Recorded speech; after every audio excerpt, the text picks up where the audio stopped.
Plato's Cave of Capitalism. Why you can't see the real economy. Imagine you're chained in a cave, staring at shadows dancing on a wall. These shadows are all you've ever known, your entire reality. Behind you burns a fire, and between you and the flame, unseen puppeteers manipulate objects that cast those shadows. You mistake these projections for the real world, never suspecting that a vast, complex reality exists beyond your limited view. This is Plato's famous Allegory of the Cave, and it perfectly describes how most of us experience the modern economy.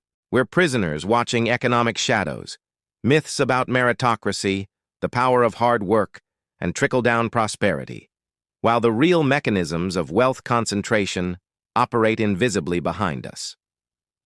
The shadows we're taught to see. The shadows on our economic cave wall tell comforting stories. We see silhouettes of self-made billionaires, bootstrap success stories, and the promise that anyone can climb the ladder through sheer determination. These aren't just random shadows. They're carefully crafted projections designed to keep us focused on the wall instead of questioning what's really happening. The Meritocracy Myth. The most persistent shadow is meritocracy, the belief that people get ahead based on their own accomplishments rather than circumstances beyond their control. This myth is so deeply embedded that business schools unconsciously reinforce it through success stories, case studies, and guest speakers, creating the impression that those who rise to the top deserve their success because of their effort and abilities. But the data reveals a different story. At Ivy League schools, the share of students from households in the top quintile of the income distribution exceeds the share from the bottom two quintiles combined by a ratio of about 3.5 to 1. This isn't merit. It's a mechanism for transferring wealth from one generation to the next.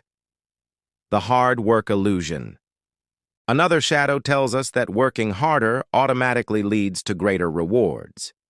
While economists have found that about 20% of variance in lifetime earnings can be explained by differences in hours worked, this leaves 80% unexplained by effort alone. Many low earners work extremely hard yet never get ahead, lacking the right skills, education, or facing family obligations that limit advancement opportunities. Meanwhile, those at the top have seen their compensation skyrocket regardless of effort. CEOs at top U.S. firms have seen salaries increase by more than half since 2009, while ordinary wages have barely moved.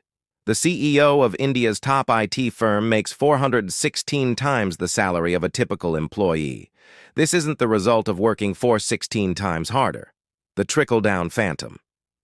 Perhaps the most dangerous shadow is the belief that wealth naturally flows downward, benefiting everyone when the rich get richer.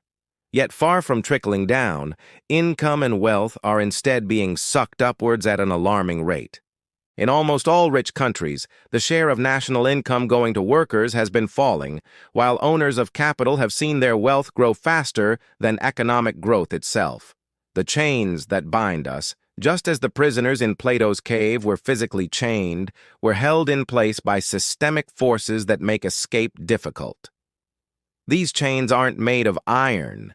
They're forged from economic policies, cultural narratives, and structural inequalities. Financial comfort zones. Our economic cave creates what researchers call financial comfort zones, the range of money within which we feel secure. These zones have both lower and upper bounds. When someone manages to break free and move up economically, they often face rejection from their old social circles who may believe they think they're better than them. This social pressure keeps many from even attempting to escape their economic circumstances. The rigged game. The rigged game. The chains are reinforced by policy changes over the past 30 years, including deregulation, privatization, financial secrecy, and globalization of finance, that have supercharged the age-old ability of the rich and powerful to use their position to further concentrate their wealth. This system is maintained by highly paid professionals in banking, legal, accounting, and investment industries who benefit from keeping the current structure intact. Even our tax system acts as a chain. The wealthiest Americans face the lowest payroll tax rates in the country, creating an economic system dependent upon the taxes of those in the middle and lower classes. As Warren Buffett famously noted, he pays a lower tax rate than anyone in his office, including his cleaner and secretary. The puppeteers behind the fire. In Plato's cave, puppeteers manipulate objects to cast shadows, controlling what the prisoners see. In our economic cave, these puppeteers are those who benefit from the current system and work to maintain the illusions that keep us docile. The puppeteers promote market fundamentalism, or neoliberalism, the worldview that low taxes for the rich and minimal regulation somehow benefit everyone. They've created a global network of tax havens and avoidance strategies, maintained by an industry of professionals who profit from helping the wealthy avoid their fair share of societal costs. These modern puppeteers understand that the shadows must be believable. They don't need to convince us that the system is perfect, just that it's natural and inevitable, and that any alternatives would be worse. They promote the idea that inequality is simply the result of different levels of talent and effort, not systemic advantages and barriers. The freed prisoner's revelation. What happens when someone breaks free from the economic cave? Like Plato's freed prisoner, they first experience pain, and the harsh light of economic reality is blinding. They discover that 41% of America's richest 1% inherited their wealth. That meritocracy is largely a pretense, constructed to rationalize an unjust distribution of advantage, and that the game has been rigged from the start. This freed prisoner sees that the heroes in the American cave are Bill Gates, Jeff Bezos, and Steve Jobs, keen observers of the shadows cast on the wall, successful not just because of their talents, but also because they understood how to manipulate the shadow-casting apparatus itself. The revelation is profound and disturbing. As one researcher noted, even a fair meritocracy induces the mistaken impression that we have made it on our own. Those who succeed want to believe their success is morally justified, while those who struggle are taught to blame themselves for their circumstances. The resistance to truth. Just as in Plato's Allegory, when the freed prisoner returns to share what they've learned, they face hostility and disbelief. Their eyes, now accustomed to the light of economic reality, struggle to see in the darkness of the cave. To those still chained, the freed prisoner appears damaged, unable to play the shadow-watching game as effectively as before.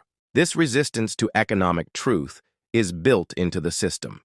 The myths serve psychological functions, helping people maintain hope and a sense of control in an uncertain world.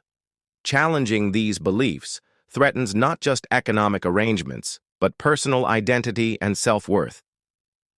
Breaking free from the economic cave. Escaping Plato's cave of capitalism requires first recognizing that we're in it. We must question the shadows we've been taught to see as reality, and understand that we are all viewing the world through our own experience, and that's what we consider to be reality.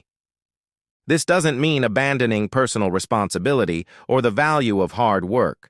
It means recognizing that individual effort operates within larger systems that dramatically influence outcomes. It means understanding that true equality of opportunity requires addressing structural inequalities, not just encouraging people to try harder. Breaking free also requires collective action. The cave's power lies in isolation, each prisoner focused solely on the shadows before them.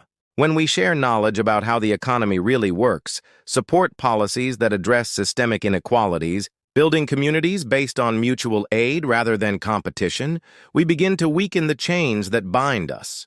The goal isn't to eliminate all inequality or competition, but to create a system where success genuinely reflects merit rather than circumstance, where hard work is fairly rewarded, and where prosperity does trickle down to benefit everyone. Only by stepping out of capitalism's cave can we see the economy as it truly is, and begin building something better for everyone trapped in the shadows.